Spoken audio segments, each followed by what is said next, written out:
जब तक ये जन्म मरण का चक्कर चलता रहेगा तब तक हमें स्थायी रूप से कभी भी सुख इस भौतिक जगत में मिलने वाला नहीं है। तो यदि स्थायी सुख चाहिए, परमानेंट सुख, तो परमानेंट सुख मिलेगा भगवान के परम धाम में, आध्यात्मिक जगत में। भौतिक जगत से भी एक अलग जगत है जिसका नाम है आध्यात्मिक जगत। और ये आध्यात्मिक जगत कोई कल्पना नहीं है। कभी सोचे कि आपको कोई कल्पना बता रहे हैं, कोई स्टोरी बता रहे हैं, नहीं। इसका वर्णन हमारे शास्त्रों में है, गीता में है, भागवत में है। वैकुंठ नाम से, श्री गोलोक वृंदावन नाम से, कृष्णलोक नाम से, परम धाम नाम से भगवान के धाम का वर्णन है। और धाम धाम का वर्णन नहीं है, धाम की विशेषताएं भी बताई गई हैं कि भगवान के धाम में मृत्यु नहीं है, दुख नहीं है। प्रवर्तते यत् रजस्तमस्तयो सत्वं च मिश्रं न च काल विक्रमा न यत्र माया किमुता परे। श्री ब्रह्मा जी बताते हैं कि भगवान के धाम में माया नहीं है, और इस संसार में माया ही तो हमें कष्ट दे रही है। माया का मतलब यह धन दौलत से नहीं है। माया का अर्थ है भगवान की बहिर्गाह शक्ति, जो इस संसार में समस्त जीवों को दंडित करती है, जो कर्म पुनर्जन्म के चक्कर में साइकिल में उलझाए हुए हैं। तो भगवान के धाम में माया नहीं, भगवान के धाम में काल नहीं, और काल ही तो विनाश करता है।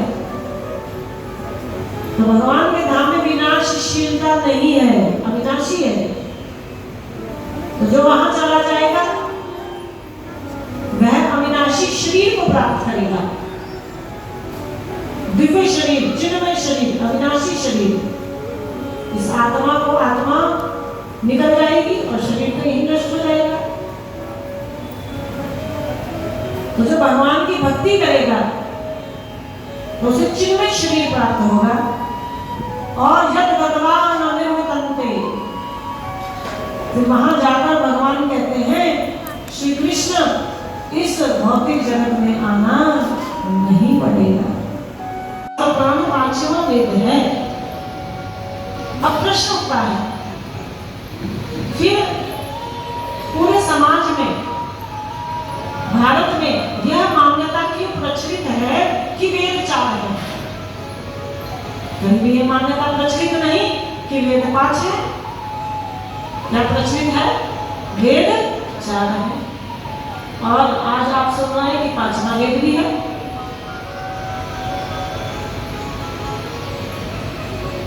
तो वेद 5 की धारणा क्यों नहीं, ये मान्यता प्रचलित क्यों नहीं?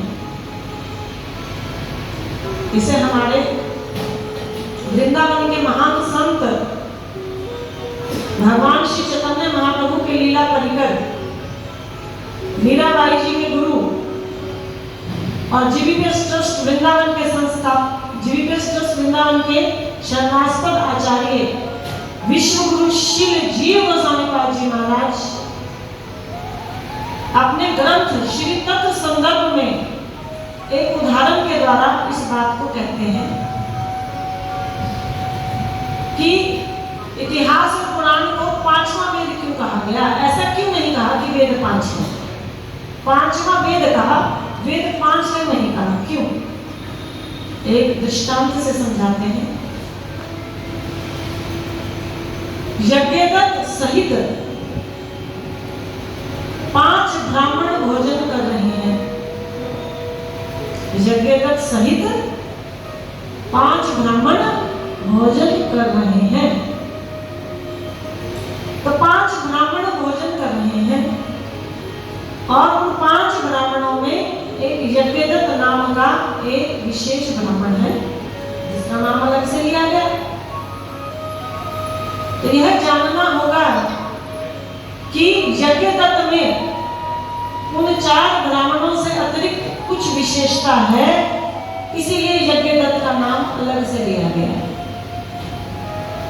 बोले हरे कृष्णा। तो ऐसे ही जो 5वां वेद है इतिहास और पुराण,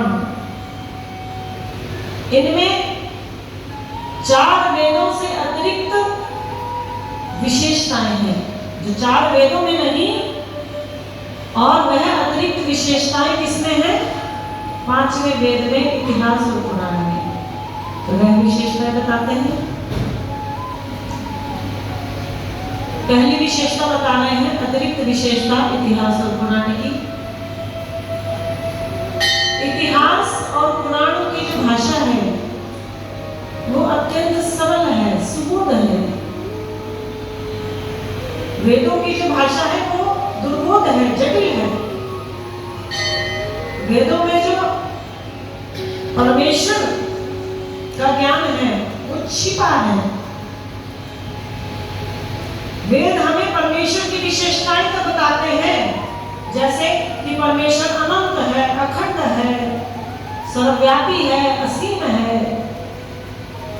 किंतु वेदों में सीधा सीधा यह नहीं कहा कि वह परमेश्वर कौन है। तो वो परमेश्वर कौन है जिसमें सारी विशेषताएं पाई जाती हैं, तो गीता और भागवत से सीधा सीधा स्पष्ट होता है कि वह परमेश्वर एकमात्र केवल एक परम ब्रह्म कृष्ण है। हरे कृष्ण कृष्ण कृष्ण हरे हरे, हरे राम राम राम हरे हरे।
वो हमको इतना अच्छा लगा कि सीधा अंदर उधर, और आप सबको भी अच्छा लगा होगा। ऐसा नहीं कि हम गुजराती में हिंदी मालूम नहीं पड़ता, हिंदी का मतलब समझ लो कि पूरी इंडिया की है लैंग्वेज है, सब समझते हिंदी के। और बहुत अच्छा लगा हमको ये सुन के। धन्यवाद आपका भी बहुत बहुत धन्यवाद, इतना अच्छा सुना है। हरे कृष्णा कृष्ण कृष्ण